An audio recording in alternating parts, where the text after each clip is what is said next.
সহজ বিকল্প ব্যবস্থা না থাকায় বন্ধ হচ্ছে না পলিথিনের ব্যবহার। তাই ২০০২ সালে উদ্যোগ নেওয়া হলেও ২২ বছরেও বন্ধ করা সম্ভব হয়নি।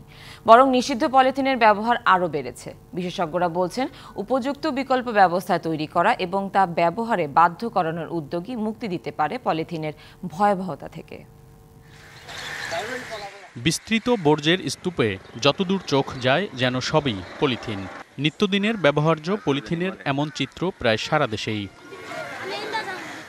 কাঁচা বাজারের জিনিস থেকে শুরু করে প্যাকেটজাত পণ্য কিংবা খাবার সবকিছুই যেন পলিথিনেই বন্দী।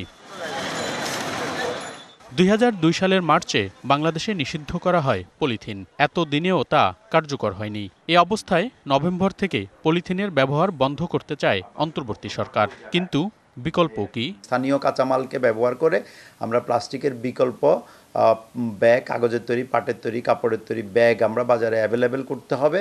ইলাস্টোমের ইমালশন থাকায় দেয়াল থাকে ড্যাম্প প্রুফ, ফাঙ্গাল মুক্ত। Rainbow Paints, the colour of জয়।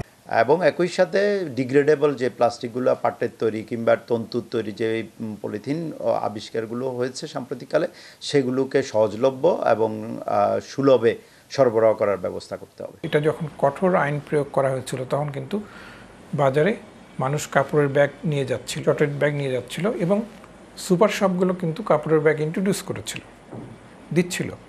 তখন কিন্তু তারা ফ্রি দিতে পারছিল, এখন কেন পারে না? তার মানে তখন আইনের বাধ্যবাধকতার কারণে তারা এটা এনকারেজ করেছে।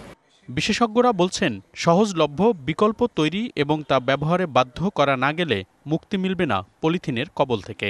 উপযুক্ত বিকল্প দিতে পারি না এই প্লাস্টিক বা পলিথিন ব্যাগের, যে কারণে কাগজের তৈরি, পাটের তৈরি, কাপড়ের তৈরি কিংবা পাতার তৈরি যদি আমরা কোনো বিকল্প ব্যাগ তৈরি করতে পারতাম, তাহলে এই পলিথিন ব্যাগ বাজার থেকে ফেজ আউট হতো। আমরা বিশ্বাস করি যে বর্তমান সরকার যেহেতু একটা পরিবর্তনের ধারায় এসছে, দেশের উন্নয়ন চান, পরিবর্তন চান, সেখানে এই আইনগুলোর কঠোর প্রয়োগ করতে হবে, তাহলেই কিন্তু এটা বন্ধ করা সম্ভব।